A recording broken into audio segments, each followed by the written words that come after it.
There we go. All right. Good morning, everybody. Welcome to Early Morning Crypto Talk. Bitcoin Brandon from Los Angeles, California. Go ahead and type your name in the chat box where you're listening in from. As a disclaimer, I am not a licensed financial advisor to be giving financial advice.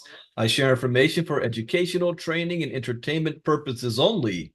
And it is up to you to make your own informed, intelligent decision on which direction you want to move into. So we have Crazy Carla on the line and Diane Williamson, Hillbilly James, Jacqueline Briggs, Joyce Easley, Judy from Toronto, Lenny, Leonard Long, Lizzie Wright, Melanie Davis, Rita Brashard, and Shauna Ross, Jamal. Good morning, good morning, good morning. This is Wednesday. We are halfway through the week. So let's jump in and get started. This is going to be another busy day. As I stated, every day from now to the election is going to be a crazy day. I'm hearing some rumors out of the Elon Musk camp. I'm waiting to get some confirmation and some links about what Elon Musk's new plans are in light of the new, well, Joe Biden dropping out of the race. He's got something to say about that. Let's jump into, we have a Get Fit presentation at the top of this hour that I'm doing that I have to modify. We have our 5-day challenge tonight. We have our miners going live that we can actually start to work on the Get Fit side as well. So this is going to be another packed day. Also, oh yeah, the President Biden will be doing a primetime speech tonight as well. So this is a busy day. A lot of information. So what is the markets doing today? How are they reacting? All right, we've got the market is up 1.2% in the last 24 hours, $2.54 trillion. Bitcoin dominance is at 51.8. That has slightly dropped. Yesterday was at 51.9. Ethereum is at 16.3. This is the one I'm watching closely on since the news yesterday with the spot Ethereum ETFs going live. I expect to see a boost in Ethereum. That has not happened yet. But I'm watching that closely. You guys heard Professor Sistrunk last night, if you were on the 5-day challenge, where he said, "Hey, I'm stacking more Ethereum than I am Bitcoin." So Bitcoin price currently. Oh, this is interesting. Really? Let me refresh this again. It is very rare that you see the entire crypto market cap go up, especially more than 1%, and that not come to Bitcoin. So that's why Bitcoin dropped from 51.9 to 51.8. Bitcoin dropped 0.5% in the last 24 hours, still up 2.6% in the last day, is up 0.3% in the last hour. Ethereum really dropped 1.2%. So the question is, who got this money? See, when you see this number here, this means new money is coming into the ecosystem from the outside. When you see it in the green, when you see it in the red, that means money is leaving the crypto market to the outside. So new money came in, but it did not go to Bitcoin, nor Ethereum, nor BNB. So who got it? Solana. Solana got up 2.4%. Ripple, 4.9%. Ripple's been on a kind of a run a little lately. Who else? Doge, Tone, no, flat. Cardano's down. Avalanche is down 1.6. Tron got some at 1.3. Who's the outlier here? Oh, there we go. Pepe. Pepe jumped by 6.8%. It could be MQT. I said it yesterday. The Get Fit community is the reason why Avalanche MQ that branch has been pushed up. So it could be MQT. Caspa, Internet Computer. Ethereum Classic went the opposite direction, down 3%. FET's down 3. Stellar went up 2.7. Monero up. This is an interesting chart. Injective. Here's a no. Bitensor up 8.2. Let's do it this way. Best performers in the last 24 hours. Flow. Why did Flow spike like that? Flow went up 12%. It is green across the board. Even the last hour is still up 1.8. So Flow is on a run. Let's see anything here. Largest gainers, Harambe, Moon Tropica, and Skay Network. Okay. Ethna, 11.4. Bit and Soar, Pepe, Python Network, Popcat. This one popped up the other day. It's green across the board. Ripple, Jupiter, Injective, Airweave, Floki, Bonk. Okay. Worst performers, Celestia, Core. Although Core has bounced back 1.6%. Yeah, just in the past hour. Ethereum name service, Beam, Say, Arbitrum, Didix, FET, Ethereum Classic. All right. So let's hop onto some of the news. We've got U.S. Vice President Kamala Harris reportedly mulling Bitcoin 2024 conference appearance. So what did I say the other day? Where does Kamala stand on Bitcoin? We haven't heard any public statements about it. We know where Joe Biden stands. We know where Trump stands. The unknown now is Kamala. And remember, I said we got to watch this because this can move the market one way, even in the betting. The betting polls is showing that in the crypto community, that Donald Trump has a huge lead over Biden and by default, Kamala. But what if Kamala shocks the world and comes out saying, yeah, I think that we need to be pro crypto? That's changed the playing field. Kamala Harris, Vice President of the U.S. and favorite to be nominated as a Democratic candidate for the presidency, is mulling making an appearance at the upcoming Bitcoin 2024 conference, where former President Donald Trump will also appear. David Bailey, CEO of BTC Inc., the institution behind the event, stated that they were in talks to make this happen. Would be very savvy of her to reset the Democratic positioning on the fastest growing voter bloc in the country. Harris campaign advisors will be deciding about her presence at the event. So Judy says her source is saying she's backed out. I'm going to say the same thing I said about Joe Biden. This is an easy win. If I was on Harris's advisory committee, I would make sure she shows up at that event. In fact, wherever Trump goes, I would make sure Harris goes too. Be everywhere so that you see a comparison and contrast. And I would be like, yeah, you know what? Let's flip the script on this. We don't necessarily have to come out and endorse crypto publicly, but what we can say is we recognize this growing industry and technology, and we want to make sure that we do everything in our power to make this a safe environment and thriving so that the United States can still lead the way. I would say something like that. Flip the script. So we'll remain to be seen until the next time she says anything about crypto or is ever asked about it. Robert Kiyosaki forecasts $105,000 Bitcoin and a $3,300 gold if Trump wins. Okay, well, it doesn't matter if Trump wins or not. Bitcoin will go to $105,000. So maybe he's saying sooner rather than later. This will happen before October 2025. It'll be this high. Now, it could hit this high by the end of this year. So he's saying if Trump wins in November, we could see Bitcoin hit this high by December. So Rich Dad, Poor Dad author Robert Kiyosaki. How many of you have read that book? Rich Dad, Poor Dad. That kind of changed my life. Gave me a whole new perspective on things. Rich Dad, Poor Dad. If you have not, I strongly suggest you do.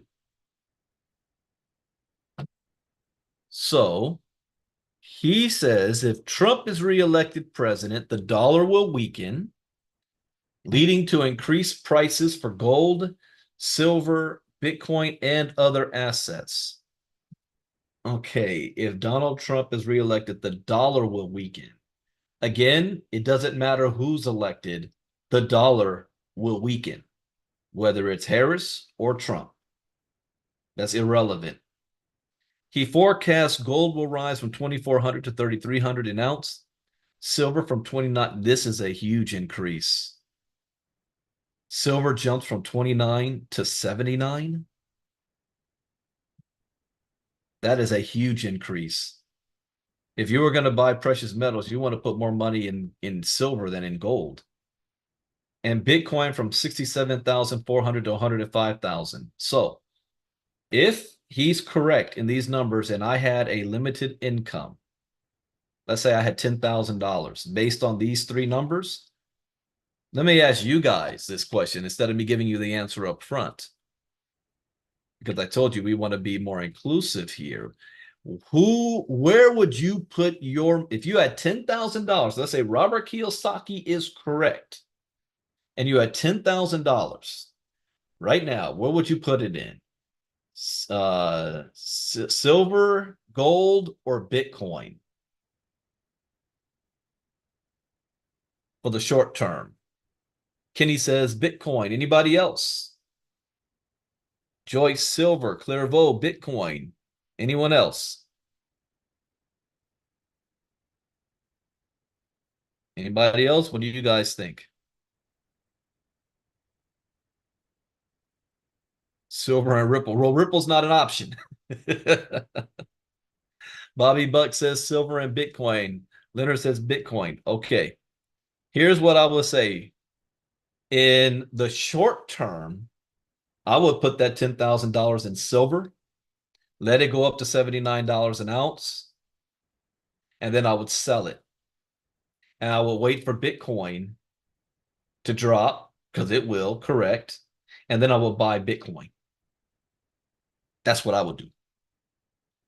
Bitcoin's my long-term play, but on the short term, you'll make more money. See, if you have Bitcoin at 67,000, going up to 105,000 is not even doubling it. It would have to go more than $130,000 to double. Gold, that's just a little less than a 50% increase. Silver, on the other hand, you're tripling your value with silver, almost triple. So silver's the best bet short term. But then you flip it. You flip that profit. So Robert Kiyosaki predicts asset price surge with potential Trump reelection. Says he predicts that the impact of former U.S. President and presidential candidate Donald Trump's possible reelection on various assets on the social media platform or X. He says why gold, silver, and Bitcoin will rise in price when Trump becomes president again. The renowned author began. Trump wants a weaker dollar, so America will begin export more than import. Really?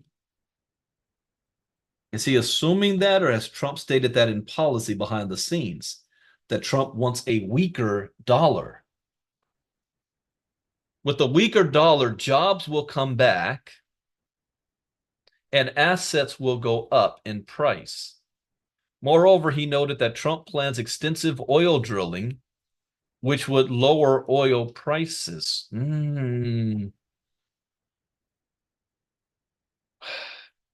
I don't agree with that statement. It may look good on paper, but we've got the rest of the world led by Saudi Arabia, who is trying to move away from the petrodollar. They're the ones who control the price of oil, not the U.S. president. The only thing the U.S. president could do is if he says, okay, we're going to do some extensive oil drilling in the Gulf and in the U.S. You know, the United States has the biggest oil reserve on the planet that we don't even touch. Now, the Republicans will claim that it's not being touched because of the environmentalists. Environmentalists won't allow them to drill in Alaska and in the Midwest and all that. That's not actually true. It's strategic. It's done that way because the United States is playing the long game. That, yeah, why use our oil when we can use theirs to control them? And then once we use ours all up, the world will have to come to us. There's a different reason for this. But if he does this, and we got to drill, and we're going to rely on U.S. oil, who are we going to sell it to? The rest of the world is still stuck on Mideast oil, and they're creating BRICS, and they all want to get away from the U.S. dollar. I don't agree with Robert Kiyosaki on this one. I predict gold will rise from 2,400 and now. Well, let me rephrase this. I don't think that if Trump tries to do this, that it will work. I think the opposite will happen. It will backfire. The only way this will work is if you have the world on your side on this. But Trump's policies wants to be more isolationist and doesn't care about what the rest of the world does. It's just about America. So that's not going to work.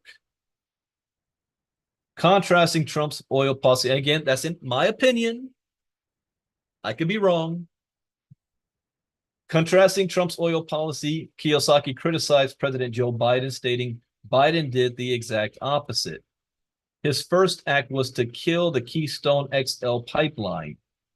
When Biden killed the Keystone pipeline, the price of oil jumped from $30 a barrel to $130 a barrel. That's only partially true. It wasn't, the price didn't jump to $130 a barrel because of this. Things were happening in the Middle East that also caused that. And drilling in the Keystone is temporary relief, not long term. That's why they always say, whenever the price goes up, release our oil reserves. Now, the president can do that to bring short-term release, but that's not long-term. So I don't agree with this either.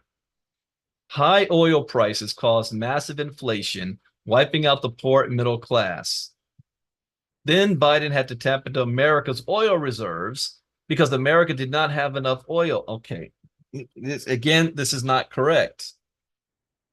It wasn't high oil prices that continued massive inflation. It was COVID and the U.S. government printing new money. 40% of all cash in circulation happened during the COVID era, was printed. That's what caused it, not oil. Again, that is in my opinion and observation. Kiyosaki has made several predictions about gold, silver, and Bitcoin. Earlier this month, he forecasted an imminent economic crash followed by a major bull market. Now, I'm in line with him on this. It's not a matter of if, it's a matter of when. Where Bitcoin could reach $10 million per coin. Gold, $15,000 an ounce. And silver, $110 an ounce. Well, hold up here. Again, if you look at this, on this scenario, if I had $10,000, I'm buying Bitcoin. Because Bitcoin going from 65,000 to 10 million, gold would only go from 2,400 an ounce to 15,000. Silver would go from $29 to 110. So long term, I'm buying Bitcoin. All right. So I partially agree and disagree with Robert Kiyosaki on this. Shark Tank's Kevin O'Leary on crypto investing, Ether ETFs, and Mr. Burns, Gary Gensler. What I saw with Gensler was consistency. I watched him getting absolutely fried like a chicken in front of the Senate, and he held his ground. He was consistent. He never varied. Where are you going with this, Kevin O'Leary? He was consistent and never varied because he has his marching orders, and he was scared to death. You guys remember that? Provis called it out when Gensler was in front of the House committee, and he was shaking. He was scared to death, but he's been consistently wrong. All right, I got to talk about that background and just so okay, well, okay. Is how long is this? I'm not going through this whole thing. This interview. I will post this and you guys can watch this one on your own, but I don't know where he's going with this.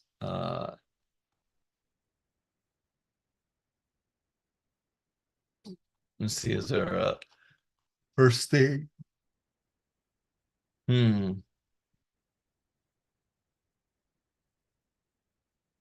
I was the only shark to make him an okay. He's talking about a whole bunch of other stuff. There was also someone told me, Judy told me this, I think, about Debtbox. You guys remember that company? There was a lot was in the MLM space. A lot of people were a part of it. The SEC came in and tried to shut them down. Debtbox sued back, won the case. SEC got so embarrassed they closed their branch in Utah, fired all of the people that were behind it. But there's rumors that one of the co-founders of Debtbox was kidnapped and had $400 million stolen from him. I'm waiting to see an article pop up on that one. All right, next one up. Fake. Oh, we got to watch this one.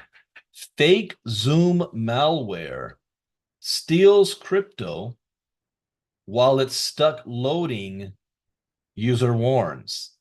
A malicious Zoom lookalike makes it seem like a video conference is stuck in infinite loading, prompting users to install and run ever better disguised malware than before. That's right, Melanie. O'Leary did lose a whole lot of crypto on something stupid and simple.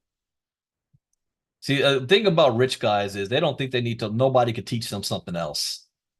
They're like, hey, yeah, I made money over here, therefore I'm already an expert over here. And that's not the case. Him and Mark Cuban. Hey, crypto scammers are up to no good again.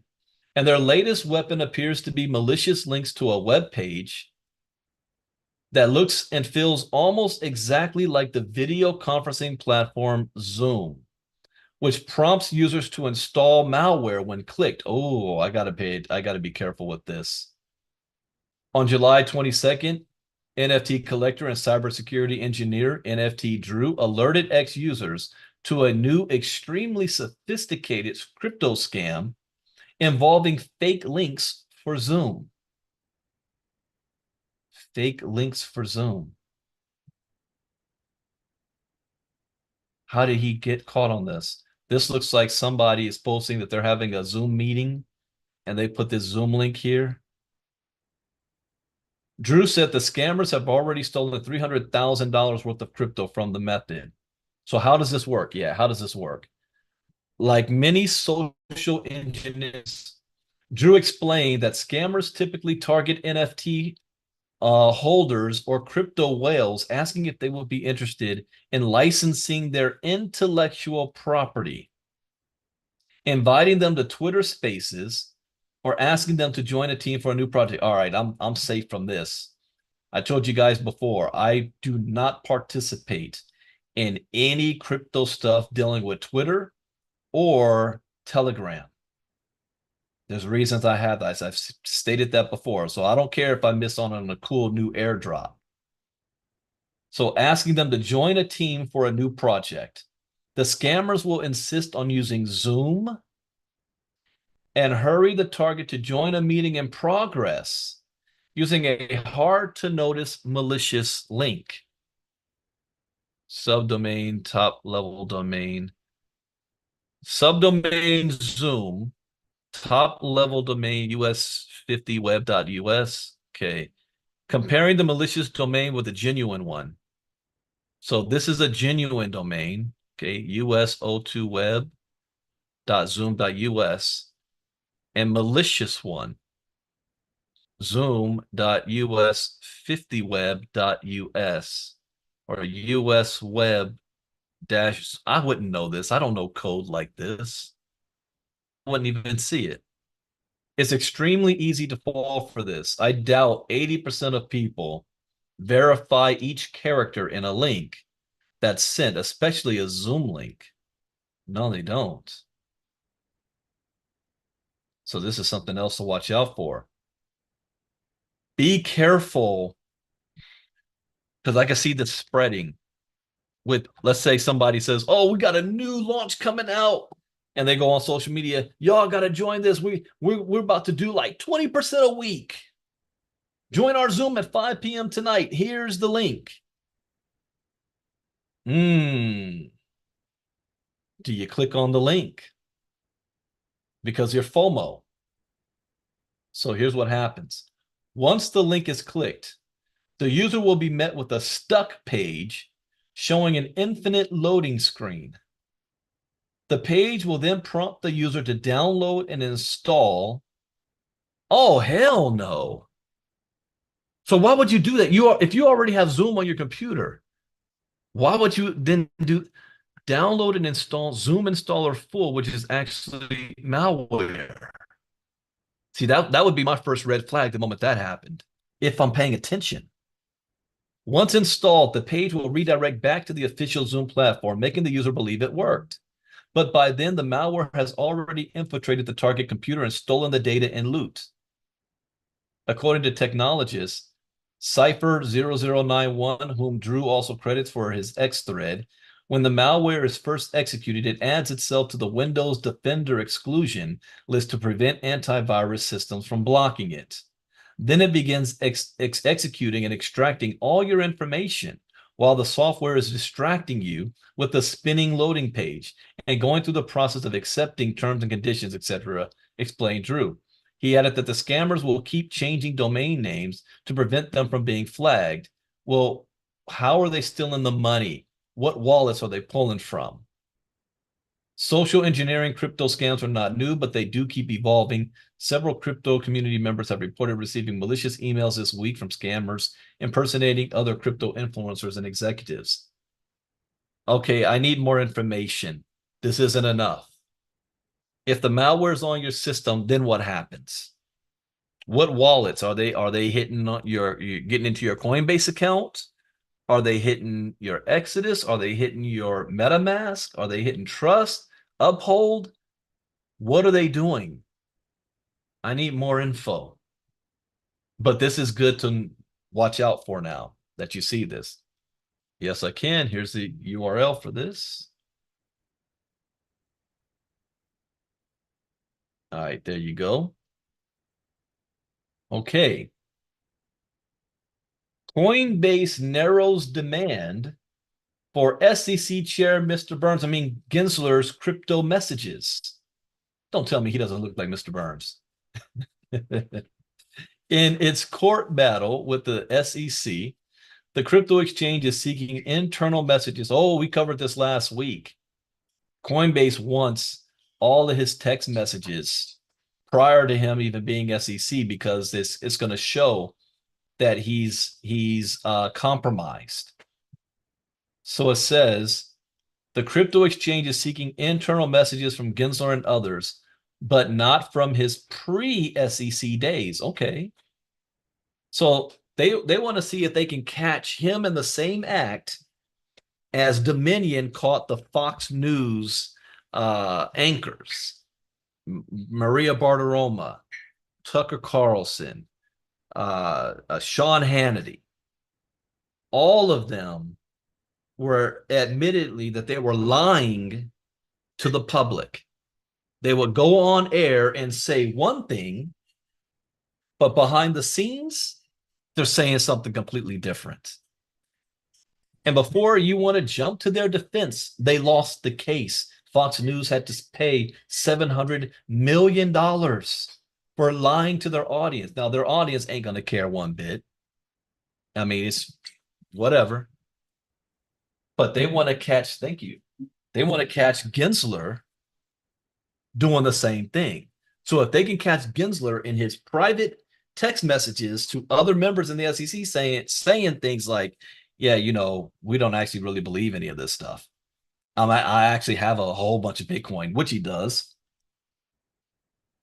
because we already have him on camera sitting next to Crypto Mom, Hester Pierce, calling himself Crypto Grandpa and admitting that he loves Bitcoin.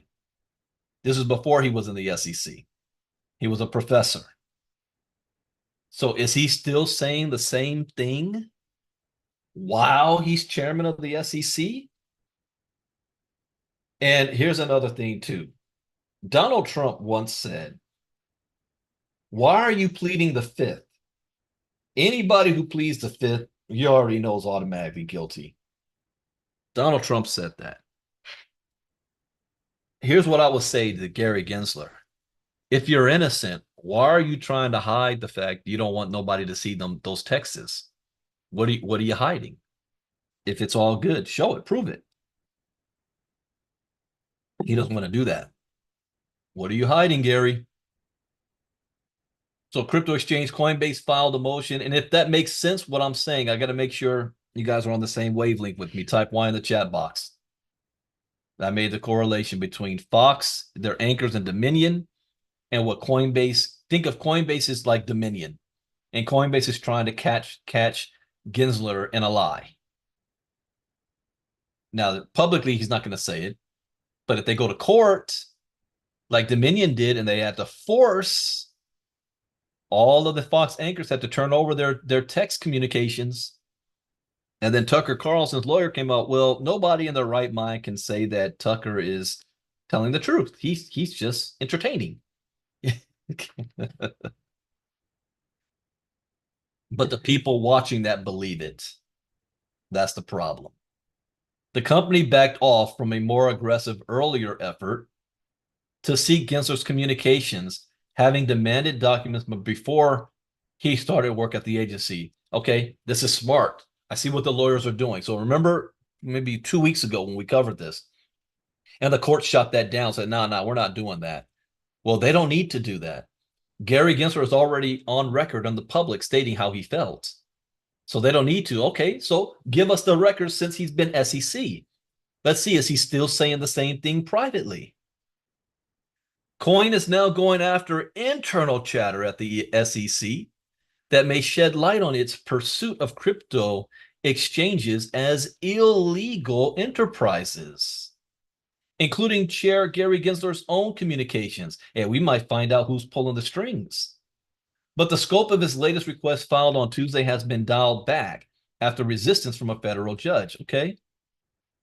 The company heard the message from Judge Catherine Polk Thaler of the District Court of the Southern District of New York that she thought Coinbase was going too far in its demands for years of communications from the SEC chief that included messages before he showed up to run. Okay, yeah, that was a little bit too far. I agree with that. I agree with the judge on that. Just like Dominion couldn't say, we want to see all the text messages of Sean Hannity and crew before they were with Fox News. That's not gonna fly. But they can say while he is serving this public post, they can do that. Coinbase Chief Legal Office Paul Grewal said its Tuesday motion is responding to the judge's points from a hearing earlier this month, but it still seeks the chairman's correspondence on crypto. Any discussions within the various divisions of the SEC and what the agency officials may have talked about before approving, I agree, approving Coinbase as a public company. What we're asking for here ultimately is transparency into how the SEC has gone about its business. We think government transparency by and large is a good thing. I agree. When they're sued by that government in a case they choose to bring, we think it's even more important that we have full line of sight. Yes, that's called discovery. They're absolutely correct. They're saying we have a right to defend ourselves, and in the pursuit of defense, we need to have all of the documents that could bear on our case. They're absolutely correct. The regulator will have a chance to respond by next month, though Tuesday's motion claims the SEC refuses to search any document outside a self-selected group of Enforcement Division investigatory files and won't ask Gensler whether he used his personal email for communications about, let's go back to Hillary. When the Republicans were obsessed with Hillary and her missing emails and documents, whether it was on a public or private, they got access to that stuff. Well, the ones that they could find. Same thing goes for Gensler. He's got to turn all that stuff over. The SEC's enforcement action against Coinbase accused the company of offering unregistered securities and running an unregistered exchange. The company denies that the tokens being traded were securities and that its exchange falls under SEC rules, though it also argues the regulator has made a mess of outlining industry standards. That is true. Coinbase has also sued the SEC on the later point and the resolution of all exchanges. So here's what this means in layman's terms. The Coinbase went to the SEC office, sat at their table, and dropped their entire business model on the desk and said, tell us what you think is wrong so we can correct it. The SEC refused to answer the question and said, well, you just got to follow the law. Okay, we know that. Here's our business model. Tell us, according to you, that the law says that what we're doing is illegal. SEC refused to answer the question. So Coinbase goes about doing business, and then the SEC comes back and sues. You're breaking the law here. We're suing you. And Coinbase is saying, hold up. We went to you and asked you what it is that we need to do in good faith. You could have told us then. Instead, you want to enforce. You want to give us the law, the rules of the law based by enforcement, by suing us. So we're going to sue you. Coinbase is right on this. Jorge Tenriero, an SEC senior trial attorney, argued at a July 11th hearing that Gensler's communications before he became chair were not relevant to the case.